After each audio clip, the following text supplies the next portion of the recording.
the Football Pod on Off the Ball in partnership with AIB, proud sponsors of the Football, Hurling and Camogie All-Ireland Club Championships. Hashtag the toughest. How are you doing? And you're very welcome along to the Football Pod with Paddy Andrews and James O'Donoghue. Paddy, you're fresh looking, you're rested looking. You look like you've just, after staying in a gifted 5-star resort. Or was it paid for? It wasn't gifted, no, unfortunately. I'm broke for the rest of the month. I was up- away down the beautiful Tipperary. I never much dealings down the Tipperary, lads. Never played too much. Not much golf down there or anything, no. So I was away with the rain, last night. Where'd you stay? Castle Palace. Nice though. Yeah, not a bad spin. Motorway the whole way for us. So I'm a lot fresher than our co-star here this evening. That's what I was getting to. James O'Donoghue, if Paddy has been luxuriating this weekend, you've been in the pits. Where have you been? The pits. No, we stayed in luxury hostel accommodation in Liverpool. Yeah. Nice. What brought you over there? One of the boys' stags. David Sullivan plays for the Legion actually. So he had a stag in Liverpool. Home yesterday. Everyone made it home, which was... That's like a week. That's success. That's success. It was a complete success. Perfect couple of days. Liverpool, I'll tell you what, is a great spot. Really? It's nice and tidy. Do you know what I mean? You're not traveling to get everywhere. Everywhere is close. Great spot in the accommodation, nice and handy as well. So, a great weekend. But I'll tell you what, I thought I'd look worse. No, actually, you do. You look great. You're doing No, pretty you good. go all weekend watching all the games. Absolutely. No, in fairness, the games are on in all the pubs in Liverpool. On one TV, like. Who was broadcasting? They'll have it thrown in the corner somewhere. Like, Plus, as it were. There'll be a few Irish. Some amount of Irish over in Liverpool. Oh, there is. Oh my God. In fairness. Yeah. Not great crack. But no, I watched the Kerry Tyrone game back again today. Okay. Because I did watch that, but I don't know, I wasn't tactically analysing enough of it. So I watched that. He had this tour. Cliffy played and Kerry won. That's the long and the short. Yeah, we backed Cliffy man the match. So that was nice. I paid for the stag, so you were in bother with the black card then, were you? Were you worrying about that? I didn't actually know he got a black card until after the game. 2 seconds ago. On the first viewing of the game, I didn't actually catch that bit. Do you know what? Very harsh black card, though, I thought. If it's actually a black card because it was a foot trip, but like they were both going for the ball. Like, was it McAlone got done with a harsh black card as well? I thought in the first half. McAlone kind of had the paw on the ankle, though. Yeah. You know, it was kind of a silly one. It was a silly one. On the black cards, you might not. You were in Salt Hill yesterday. Yeah.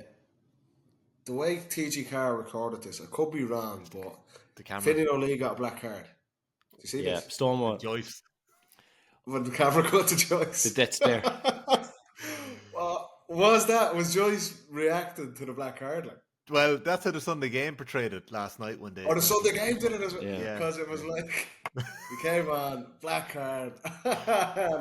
Oh, he gave him the filthies. He did. Did he? Okay, because it looked like that. And I didn't know. You were in the stands. You could have said, was he annoyed at something else? But I had a feeling it was over, that black card. Like, Finian, you got to get the head down and training this week, I feel. You got to put yourself into the wheel.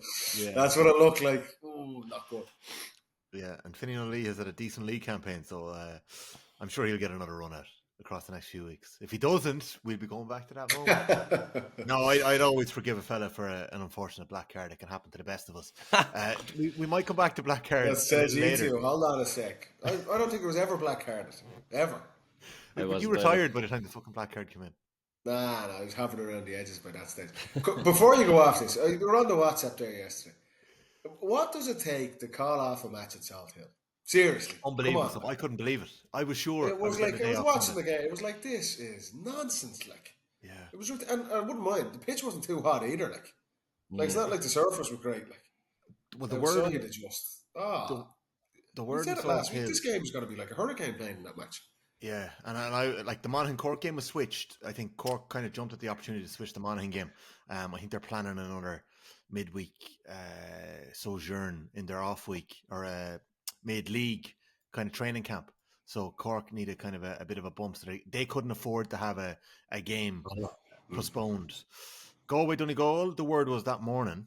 I was meeting a couple of buddies that morning, or meeting a friend for coffee, and the word was that the game could be pushed to Tuam even that morning. But obviously, there was nothing in that. But that was the kind of vibe that was the expectation, because the winds were that bad. Like, it was absolutely reckless. Like that, there was that kick pass in the first half where Conor Flaherty, the goalkeeper, gets overturned. And the ball ends up 30 yards behind the Donegal player when he kicks it. It was just reckless. Patton has another kick out that ends up back in his own 21. Yeah, so it was madness. Walsh's point. Ken Walsh had a shot from his own 45 and he scored a 2 point. No, Walsh's point off the left for a 1-pointer on second half was sensational. Beautiful. Like, to get the power. He's kicking against the wind. Against the wind was it was just an outrageous point. Yeah. And it was like a settler, because at the start of the second half, you weren't sure if Donegal were going to launch a comeback straight away. But he threw over great. Galway were good lads. Yeah. Very I think good, we're Paddy. sleeping on Galway a bit. I think they're... Who was sleeping on Galway? Everyone, I think... Where you haven't done about 8 in the rankings. I do not. They're the top fucking 2. On page 3 of Tommy's rankings. No, I don't know. Oh, they were good, yes. See, Galway let me down badly, was it? I don't know, was it last year or the year before? I tipped them heavily, and then they just kind of fell away. Did. But like, they're back there, they seem really good. They seem really physical and athletic, and they seem the new rules suit all their players physically. What a game, Jimmy. They looked like, I don't know, to you, like say you were there. I'm gonna go. They're playing Dublin in Croke Park in 15th of March, I think it's on. I'm looking forward to going into that. But the running power, they look like they are motoring. And like, this was against Donegal. Now, no conditions. Everything with a pinch of salt at that game yesterday. It wasn't Donegal's first team either, but we know Donegal have a lot of work done. But Galway just looks so powerful, strong. Walsh is in form. When that guy's in form, this is like, what a different team. He elevates that team completely. And this is all without Conroy, Comer, McDade. We've seen the 2 lads sitting on the bench yesterday. Tierney for half the game. Galway were very good. And there was that fear with these big leads. We say that, Jesus, did we all tip Westmeath last week, lads? I warned you. You should have let me Cruising against Cavan. Like this, I told 12 points up against Cavan is a lovely 100% record. Fucking Cavan go back and beat them. Like, Jesus. The wind and the 2 pointers is causing havoc with the scoring systems, lads. But you know what, lads? Good news. The next time we watch a game of football, it'll be March. Surely that spells the end of the brutal weather as we wait for May to come around. I know. Yeah, there could be another head. But like you mentioned Galway, Dublin there, Paddy. You might be better off waiting until the end of March and catching that league final. Galway and Dublin, I think, are both going to end up in there the way things are looking. Might be a bit early to call, is it? Is it too early to call? I think so. I was talking to Dublin Armagh this weekend. Tough game. Yeah, tough game. I was talking to Paul Shaughnessy this morning, who runs the Maroon and White football podcast in Galway. I was trying to actually get it out of Paul. Like, what is Galway's strongest starting 15? Because the depth that they have is really, really impressive. You know, obviously we saw Conor Flaherty get the run the last day, but Conor Gleeson is clearly Joyce's number 1. You've got Johnny McGrath, Sean Kelly, Jack Glynn, Dylan McHugh, John Daly, Liam Silk in the defence. Daniel O'Flaherty's been starting every game, been very impressive so far. Midfield, there's no one displacing Conroy and Maher. And then that half-forward line, McDade, Tierney, Cian Darcy's going to be so important with the kickouts. And then Finnerty, Comer, Walsh. Like, there's loads of lads there that are breaking in or put the hands up. And, you know, Sean McKearns, Keane Hernan, Sam O'Neill has started a lot of games this year. There's good depth there in Galway. Have we any word on Comer, and when's he back? Joyce was asked that a few times, and he kind of dismissed it once or twice. And then he said, look, he won't be back next week. They're playing Tyrone, but we're hoping to have him back for the last 2 league games. So Galway's schedule, they're obviously playing in New York the week after a league final if they make it there. And then they've got the winners of that have the Rossies 2 weeks after that in a Connacht semi-final in the middle of April. So, do you reckon he'll take the foot off the gas in the league now? I think every team, in a sense, like we saw it with Donegal at the weekend. McHugh rested, McBurky rested. Paddy Murphy had inside information on that, because when we were doing our predictions, and you were like, "No, Donegal will be happy what they have now. They'll start resting a few fellas." I said that. I think he was just copying me. He was just copying me. I know. But it's early. It's early in the league to be doing that. Like 3 games in, they did that for the game. None of them want to win the league, Jimmy. 6 points. Get the 6. But I suppose with Galway, Netflix and chill after 6 no points, disrespect to New York, but like, I think Galway would be fine playing a National League final and going and still winning that game. Like. I love when you start a phrase, no disrespect, but hold on a second. It's one a lot of the most different. disrespectful things you could possibly say. It's a lot Wait, different to your playing one? an Ulster Championship match, I think. Wait a second. No disrespect, but You should have handed or, over to or another Paddy one. there. There's no bad ideas, and then someone has got to come up with the worst fucking idea ever displayed. Paddy, Or safe space. What was It's the a phrase safe space. you used in Dublin as you were going out to do another scuttering in the Leinster Championship? Stick to the process. We'll be one with a few. There was another one. I can picture a Johnny Cooper interview before a Carlo game. Yeah. Where he I can't remember how he didn't write them off, but he didn't write them off. He gave them a fair chance. I said the bookies odds shortened on Carlo after that. But see, this is the thing with Galway. You've just outlined why Galway's depth. That was the key. We always said that the key thing why we performed in these games. Yes, like deep down, we knew we were going to win the fucking things, but you had to perform because you're playing for your place. Yes. And that's the thing with Galway. Yes. You've just outlined 20 plus players. So even though they are going to knock the shite out of New York, whoever plays in that game and gets the opportunity, they're playing to play against Roscommon a couple of weeks later. So they have to perform. There's no, we're going over to New York on a jolly, and it's a brilliant position for Joyce and that management team to be in. That's the beauty of depth.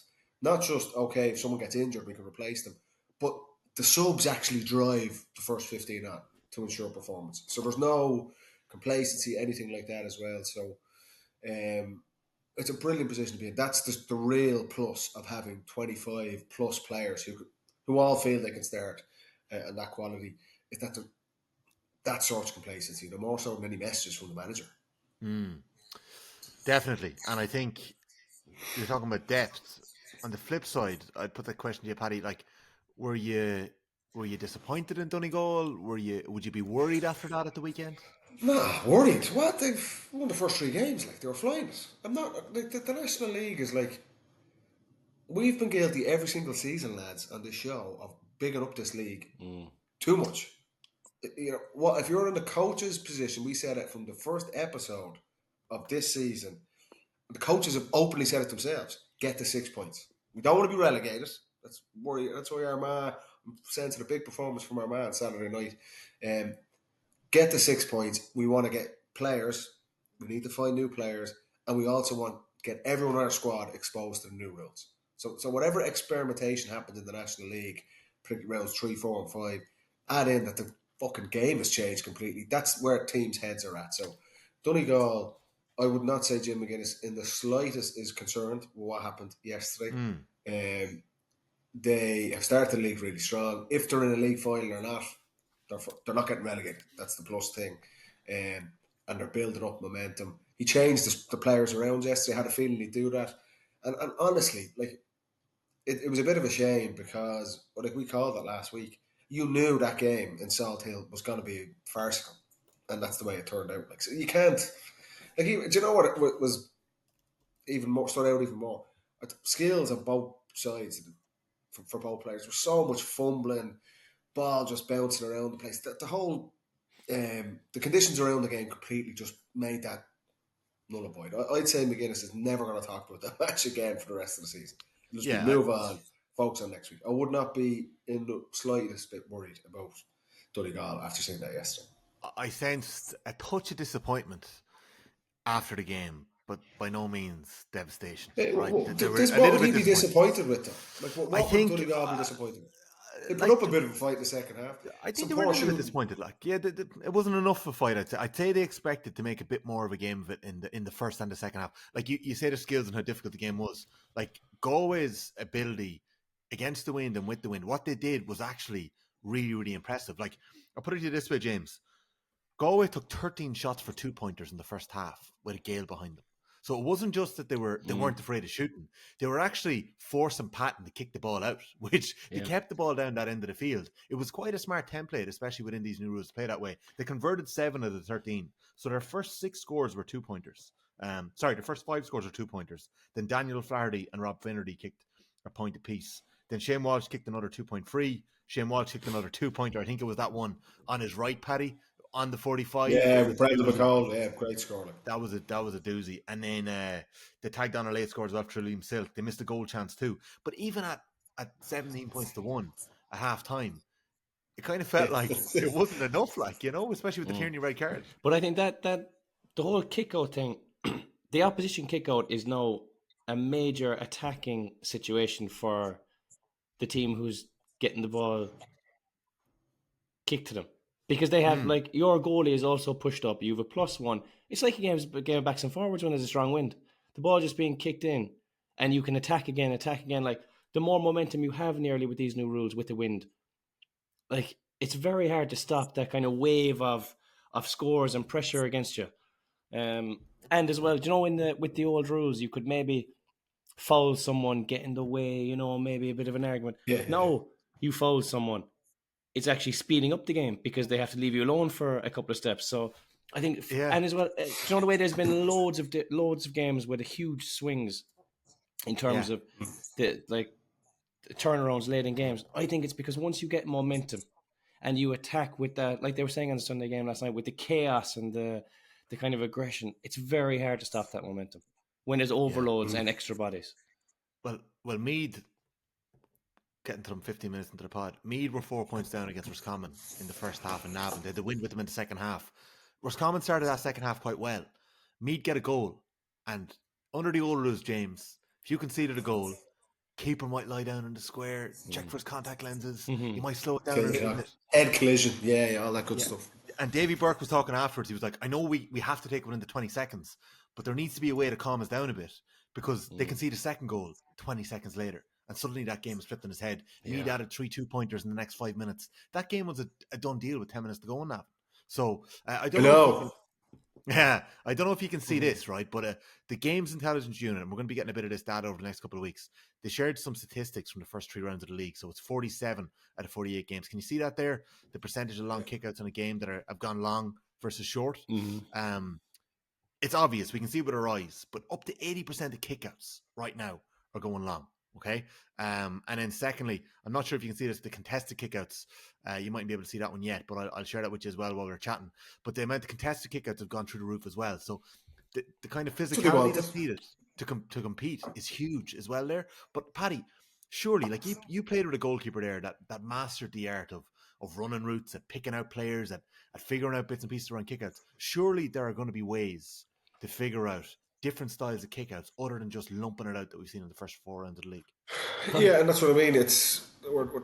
That's where I'd be reluctant to start changing rules already at this point, because the sample size is so small. Teams, the games are coming thick and fast as well. Teams don't really have a lot of time to train, and like it took us years to develop a kick-out strategy, weeks and weeks and weeks on end, working on all this type of thing. Teams are not going to be able to do that and figure out the solution to that in 4 weeks on the basis of 3 or 4 games when they've another game next week and injuries, and we're trying to get lads back, and we're trying to do with all the other rules as opposed to just kickouts. But I think the best teams will figure out ways of not just launching the thing 70 yards out the middle. At times they will go with that. We would have run ourselves. There's opportunities going along, but just because you can't chip it 10 yards to your corner back and get it back anymore doesn't mean there's not mid-range kicks, all that type of thing. But it's going to be very difficult to do that thing, because the big thing, there's so many bodies are in that space now. So where you try and find pockets, you have got to be, under these rules, with the amount of bodies that are going to be in the middle third, like unbelievably accurate. Like that's 12 players working together, like nearly something akin to you see in rugby, like set plays to try and get possession. I don't think teams are going to get to that level in the next couple of weeks. It's just no time to do that. But we haven't seen. The main thing that we're not, is he hiding away in the background practicing all these moves? I wouldn't have thought so. As well, you can have all the fucking tactics you want. If there's a 70-mile-an-hour wind blowing at you, yes, you have no chance. That's what I was going to say. We haven't actually mentioned the fact that whatever you want to do at the moment, you can't. Yeah. Because you're kicking the ball out, it's coming back over your head nearly. So it's very hard. Pat nearly scored own points yesterday. He's kicking the ball and it's going to go back over the bar. So we can't actually analyse strategy or keeper's ability at the moment. Or even, like a lot of things, There's teams that are saving stuff for championship as well. There's no point in bringing stuff in now. First of all, when the weather is so bad, but also 100%. they don't want to give it away. They'll work on something on the QT and bring it to the summer. Do you know what was a key point just on the rules from the weekend? Paddy Tally. Derry didn't perform on Saturday night, but he made a point after. He's like, wait till teams get to Croke Park. Croke Park with these rules is just completely different, and that's in February. And you could see it. It's the biggest pitch. It plays the fastest. There's absolutely no hiding space in it. Whatever it was difficult to play that kind of containment game plan in Croke Park previously. Teams, when they start getting exposed to that, and again, you get into May, June, July, All-Ireland finals, quarterfinals, semi-finals time, it's like another level up again. And I thought that was very interesting from Paddy Tally. It was a bad performance by Derry. They were well beaten by Dublin, but it struck him even. He goes, whatever with the rules we're all playing, when teams get to Croke Park, it's another level completely there. I think that's a given. And it was interesting. He spoke about his keeper as well after the game. Paddy Tally is obviously somebody who came out the first night and spoke about the 12v11 is going to kill the game. He then went for Neil McNichol over Oran Lynch for the Kerry game, conceded 5 goals. You could say that none of them were really McNichol's fault. No. A midfielder playing in goals. At the weekend, though, Niall Scully, whether he was going for a point or he was trying to lob him, probably a point. The Dublin special. The Conor Tyrrell one. Yeah, the Dublin special. The Conor Tyrrell one, though. Skill, Jimmy. The Conor Tyrrell one probably was McNichol's issue there, so probably misread it a little bit and it dropped in over his head. So I don't know whether Tally's... He's not a goalkeeper. That's the risk reward you're getting. Jimmy, you said it last week. It's like goalkeepers, like they were walking, they can run up the pitch, but if someone gets a shot on them, they're fucked. they're not goalkeepers, so that's the risk you're running. I'm increasingly convinced that the FRC have their review this week and mid-league review, and we might get tweaks or changes. You'd be anticipating a couple of them.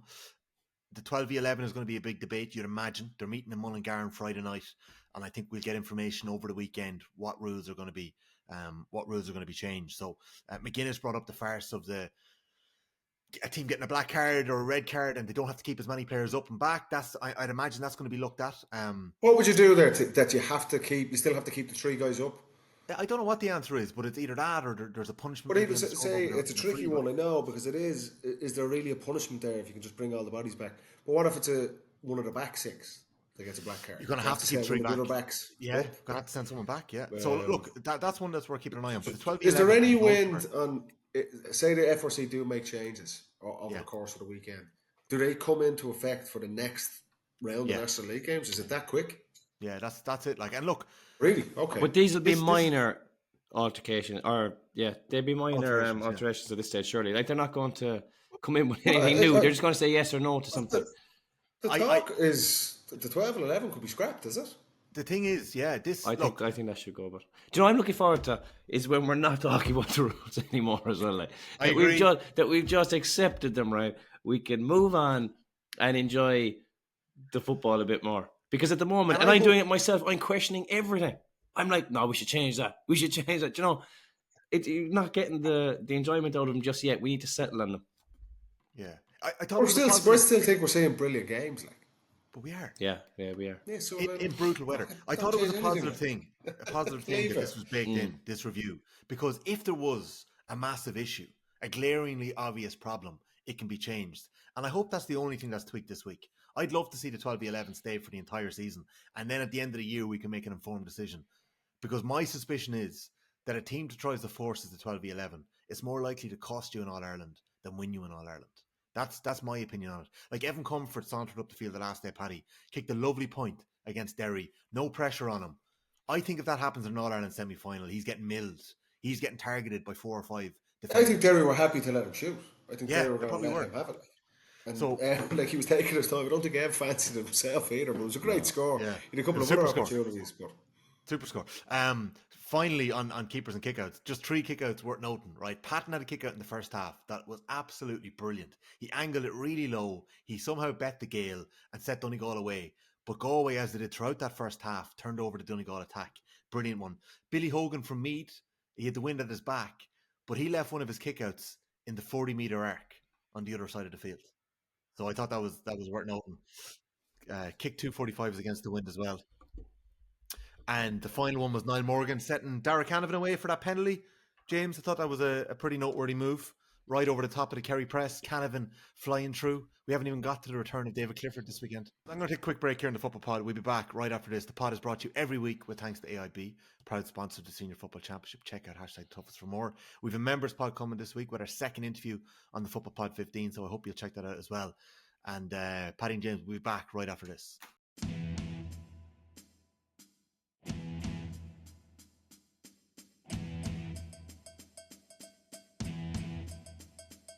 All right, you're very welcome back to the Football Pod with Paddy Anders and James Donoghue. James, we got a glimpse of an angry David Clifford, or would you say happy David Clifford with his hat-trick at the weekend? I loved the celebrations, but 3-3 on his return. Darragh Canavan also making his mark. The Ergo Kieran boys coming back from Tyrone. He scored 1-4 off the bench as well. I must say, I love the celebrations by Clifford, because when he does something, the crowd react more, his teammates react more, and when he's really in the zone like that, I think fellas can feed off it. So I was delighted to see him doing such kind of out there celebrations. But like, how can you be out for that long, not play, and just waltz back in and score a hat trick? You know, like in fairness, well. he could have. The rules would suit him and everything, but like even just he wasn't questioning his body, he wasn't questioning his skills. He just went out, didn't get into his own head, just delivered. You know, I think that says a lot about a fella's mindset as well. Would you say, is it a bit maybe, Jimmy, you know more like, was it frustration? It was like he just couldn't wait to get back out there. I reckon he was getting a hard time. That had to be like, from like Tyrone defenders, like surely that's normal, like. Yeah, but someone was after riling him, surely. You know, because even for the first goal, he was absolutely buzzing after it, which is brilliant. Like, but maybe he was getting a few cheers from the crowd and stuff, and. You don't think it's just a layoff? Like like say the first game of the year. There's so much has been going on, loads of talk, and he's like, "When I get back out there, I'm going to show people what's what." Like. Maybe could have been a bit like that as well. But I just think that a couple of fellas left a bit on him at a couple of different stages. Over by the side, and he got a little dumped under the ribs, maybe a winding, and he was at that stage. I think maybe even more so. He was like, you know what, maybe it's time. But you know what, lads? It's like you're watching it like it's so hard to do what he's doing there. Like we played in league game, playing Tyrone, that level, and it is honestly like he could have scored 5 goals. Like 5 goals, it's like fucking in a failure match or something. Like this is senior intercounty like against the Division 1 team, and he's like, it honestly is like he's playing under 14s, and he's 2 or 3 years ahead. Like it was just like the last goal is just like. Bodies strewn everywhere. He's just throwing lads off and just smashes it in. It's like that was just after a black card when he came back as well. There was a bit of anger. Yeah, but just to be able to do that, like that's not normal. Like you do not see players do that at this level, and it honestly, you see it performances like that. It's like this is a senior player playing, a junior match. He's been called in to do this as a favour or something. It's like his level when he's at it. Always say this, and. That is the difference for Kerry. Like outside of it, we've said this so many times, and Jimmy, you can defend it or not as much as you want. If he goes off on one, Kerry will win the All Ireland. There's nobody like, and I love Con. Con's amazing, incredible. But you see things that Clifford can do like that, just turn it on. If he can do that consistently, and this season, 2025, he gets back to his best, that Player of the Year season. And, because through injuries or just so many games he's been playing or whatever it might be, just probably wasn't at his peak. And that impacted Kerry so much. But if he comes out and performs like that, under these rules, back to the rules again, but my God, it's open season for Kerry. There's nobody else can do what he can do. Yeah, we definitely have to keep all. Yeah, we definitely have to keep him fit and keep him playing well, mind him. But we're reliant on Paddy as well. Paddy Clifford, his running games. Now he's actually making a few mistakes as well, but he's just not up to his top level yet. But the fitness he's showing and the leadership he's showing, I think when he gets up to full sharpness, the two boys with only 12 defenders, if they start their relationship strong again, there was teams putting everyone back, and Paddy likes and all outside of the boot faded into Clifford. We haven't seen that in a long time because teams have just gone so cautious against him. So when that can't happen, I think it'll suit the boys. When he hit the underside of the bar before the black card and before the hat-trick, it was a turnover in defence. Darragh Lyne kicks the ball 40 yards to Paddy Clifford, who turns and kicks the ball outside of the right to David Clifford. Morgan tries to beat him to it. He doesn't. Gets back to his line, and Clifford rattles the underside of the crossbar. Like that, I think that kick pass, shot on goal is something we may see later on this season. But isn't that surprising, lads, that we haven't seen that? Again, maybe it's the conditions again. We spoke about the last week's show or the week before that with the rules coming in, I expected every team to be like 2 or 3 down a game. Just don't even look, just launch it. And we haven't really seen that at all. Teams have still been running the ball. Isn't it the same as the kickouts? Like, it's going to take teams time to reprogram themselves and get thinking about it. I don't know. It's. I think when the ball is moved fast, there's no stopping it. But I think Paddy said once you hit Croke Park and once the weather calms down a bit, we'll see a lot more of that. At the moment, I think that you're still cautious because the last thing you want to do is be chasing the ball around and be caught. You're giving it away, and next thing you're chasing the ball for ages, and so I think there's going to be a lot of dust to settle first. A fellow who didn't get the biggest break in the world, but got a couple of weeks off, also emerged on the field in Pomeroy at the weekend. Darragh Canavan, who lit up our Januaries. And he very nearly lit up that game for Tyrone people as well. 1-4, wins a penalty. He looked lively too, James. He did. Was the penalty looked outside the box, did it? To me, anyway, on first viewing. You might have been upside down when you were watching that game, were you? I watched it back about an hour ago. I literally watched it back an hour ago. But he looked sharp as well.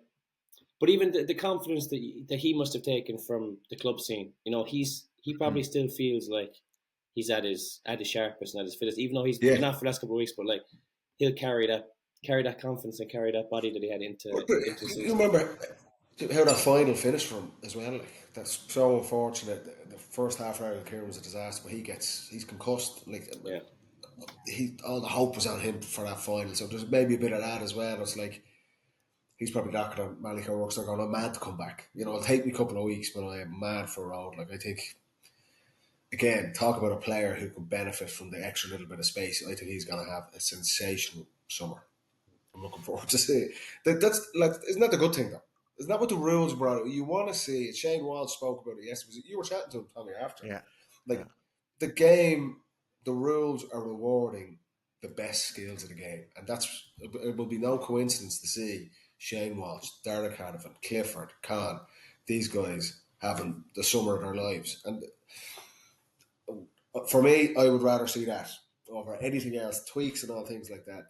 The rules are to promote the best skills, and I think we could see some incredible stuff from the best players. Yeah, but Tommy, you questioned it last week. You were like, the goals are down. The goals are down. What's going on? And next thing, you just get 2 of the boys back on the pitch, Clifford and Canavan, and 4 out of the 2 of them straight away. 5 actually, because Canavan wins the penalty as well. So like, it actually contributed to 5 goals.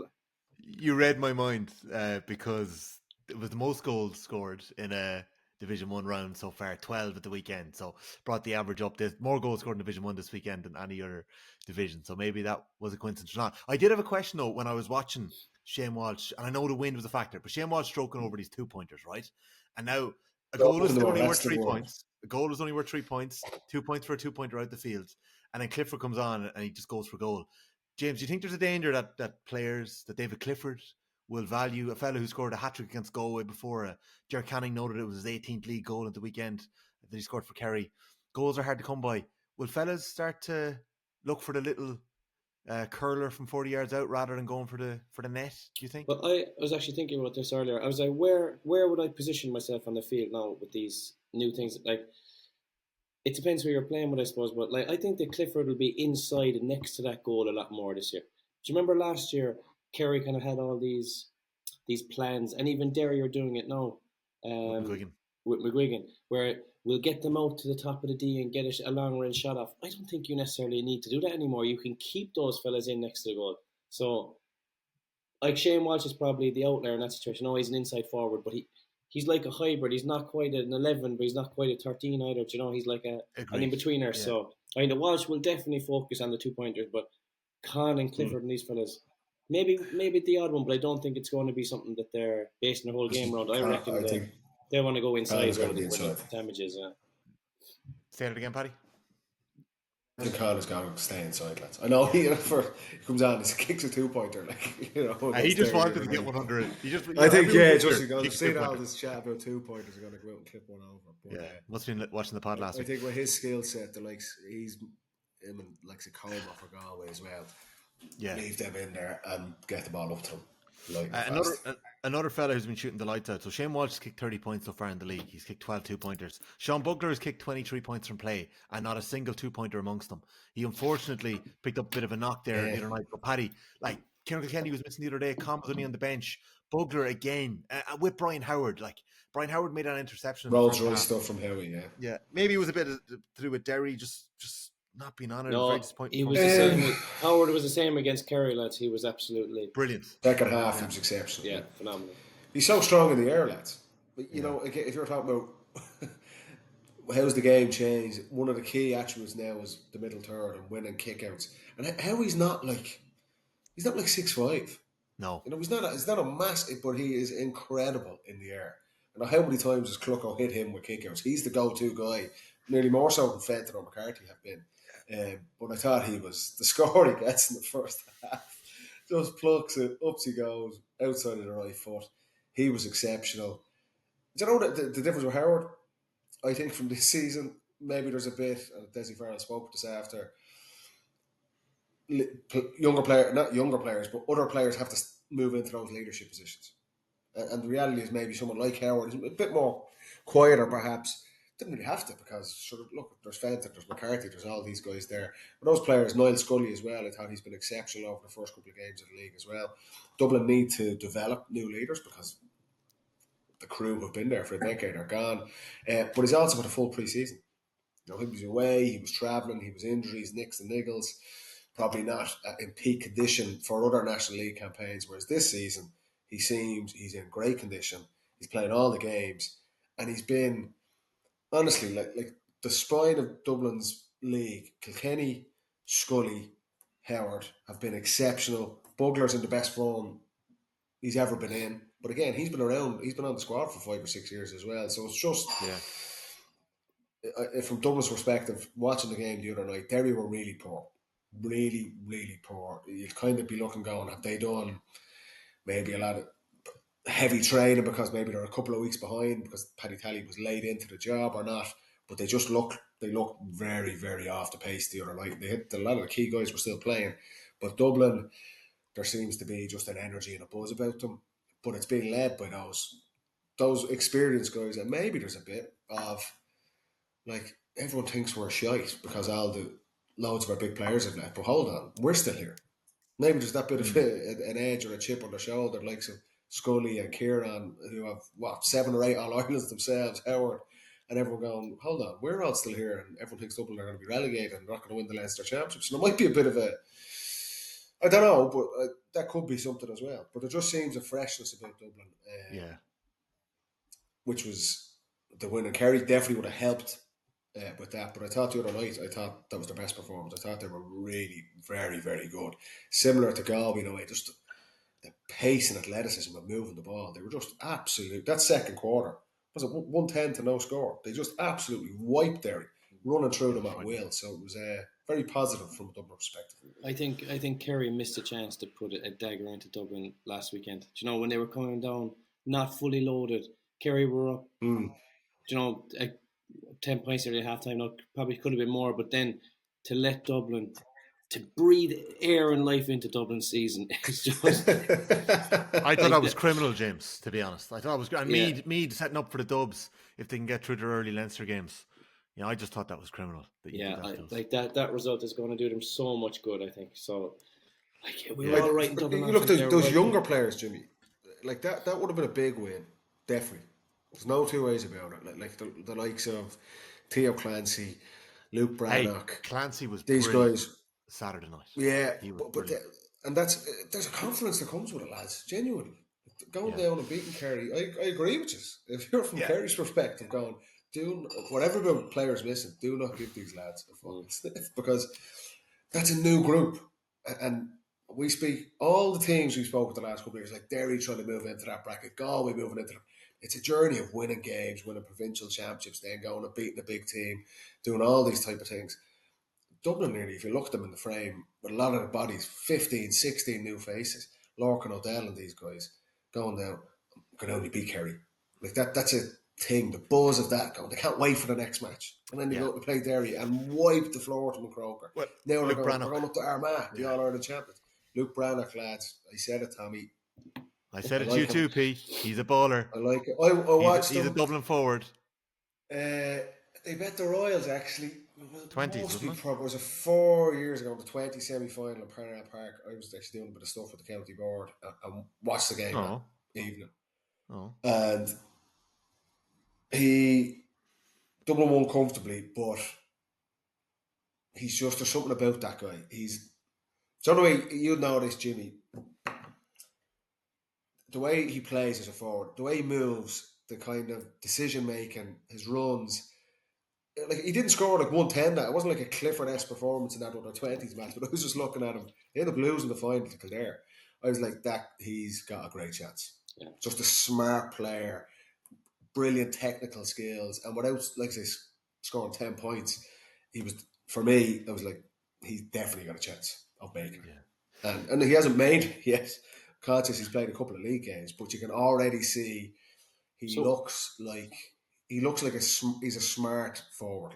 What age find space, accurate. 23, would he be 23, 24? 22, I'd say he's a year longer. I'd say it's a year younger. Lads, it's been a very Division 1 heavy pod. There was no Division 2 games televised this weekend. We got a little bit of footage from Division 3. Just Fermanagh, their analyst actually cut up the highlights, and it's something that I hope we get a little bit more over the next couple of weeks and months. Actually getting to see the Fermanagh scores was great at the weekend. Gavin Jones kicking a couple of doozies. Stephen Jackson cutting up the highlights and actually putting them out. But he wasn't allowed to include the Offaly highlights. Offaly, I think, were 9 points down and brought it back to a point in Division 3. And next thing, the referee, there was a bit of confusion in the game. Offaly had 3 defenders, or 3 forwards up. But one of their forwards wasn't sure. He couldn't see the third man. So he made a desperate run back. The referee spots him making the run back, says, they must have only 3 back, but it's actually quite obvious that they had already 3 up, and gives Fermanagh a free, 21-yard free, makes it a 2-point game. So Offaly's momentum has stalled a little bit in that game, but fair play to Fermanagh putting the scores up, because we wouldn't get to see them otherwise. I'm praying, we're recording here on Monday evening, that Meath and Roscommon is on TG Card tonight. I heard whispers that there were cameras at it. But the other game that was on was Armagh and Mayo. We had David Neary, Paddy, scoring a lovely goal. I'm not sure if you saw this finish. I'd mentioned him on the pod a couple of weeks ago. He's kind of broken through. Lovely, beautiful finish. Scored 1-1. He's flying through the league. A rough diamond. Hasn't played underage for Mayo all the way up from Brafey. Former MMA European champion is what I've been told as well. I think Ger Canning noted that in commentary at the weekend, so that's an interesting one. He took that finish, Tommy. He took that finish so early, like that. Do you know when a goalie's rushing at you, and if you can time the finish right, sometimes it doesn't have to be like the greatest strike or the biggest improvisation. Just the right timing as the keeper's on the move, and it's unstoppable. Just a little outside the right, little. It was always like a little dink into the corner. I thought it was savage. Great goal. Lovely. He took it on a full stride as well, didn't he? He was kind of striding through, intercepted the ball, and on a stride, he just kind of flicks it by Rafferty. Aidan O'Shea comes off the bench, and I think he gets his paw on the kick out towards the end for the equaliser. And he kicks a late point as well. So O'Shea had a big impact. But Conor Turbot and his blue boots, I'm not sure if you saw the new Preds that he put up on, I think they're Preds anyway, the new boots he put up on Instagram a couple of weeks ago. They're Clonairon colours. We obviously had him on the football pod a couple of months back. That sideline, lads. Yeah, it was gorgeous score. Yeah. It was class. Yeah, inside the 13, curls it over the bar just before half-time. So not a 2-pointer. Not a 2-pointer. I'm willing to let that one go. Couple of the results before we wrap up, just from around the grounds. We have our second pod coming later this week, so we'll be talking about some of the games in that, and we'll be looking at next weekend. I'm at Westmeath and Meath in Mullingar on Sunday, So that is winless Westmeath against a Meath team that have put themselves into shake-up. But if the 4 home teams win... Westmeath have left a lot behind, lads, haven't they? Massively, yeah. Yeah, put themselves under big pressure. Let us down last weekend, they did. That's twice I backed against Cavan. Came out. Have you? Wrong. Well, just the last man standing at work, I had load as well, and they turned them over. Well, my results are not going well at all this year. You're under pressure. We'll save that one for the members pod. You are under pressure, pal. Ronan Hurricane was straight in with the football pod curse the second that Cavan got that win. But I was just saying there that if the 4 home teams win at the weekend, I think we could have a clatter of teams stuck on 6 points. I think it's 6 teams could be stuck on 6 points in Division 2 if the 4 home teams win this weekend. Yeah, so you'd have, if the 4 home teams win this weekend, you've Cavan against Down, Cork against Roscommon, Louth against Monaghan, and Westmeath against Meath.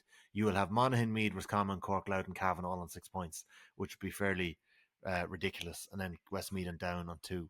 So interesting times ahead in Division 2. And again, we're seeing from the stats that were released during the weekend, most solo own goals taking place in Division 2, most 2-pointers.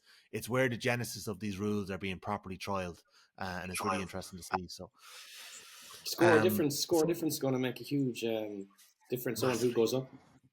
You know, you want to be scoring heavily nearly to make sure you don't miss out on score difference. You know, Meath had a big 7-point win against Roscommon. I think they had a free after the buzzer the last day as well that drifted wide that they would have been disappointed with. So that'll be one we're keeping an eye on. The Division 2 results: Monaghan 3-16, Cork 1-15, Westmeath 21, Cavan turning it around in the second half with 5 2-pointers. Cavan 122, a 4-point win for Cavan, a 7-point win for Monaghan, a 1-point win for Louth. Samuel Roy kicking 10, 2-17-22 against Down, who like Westmeath are scoring heavily but just can't get the wins. And in Meath 2-18-17 against Roscommon. In Division 3, Antrim 4-16, Leitrim 1-16. Good score put up by Leitrim. They had plenty of chances in that game as well, but Antrim's goals doing the damage. Kildare 21 points, Laois 9 points, Fermanagh 113, Offaly 3-6. Kildare were the only team in Division 3 to score 2-pointers at the weekend. They scored 2 as they continue their charge up the table.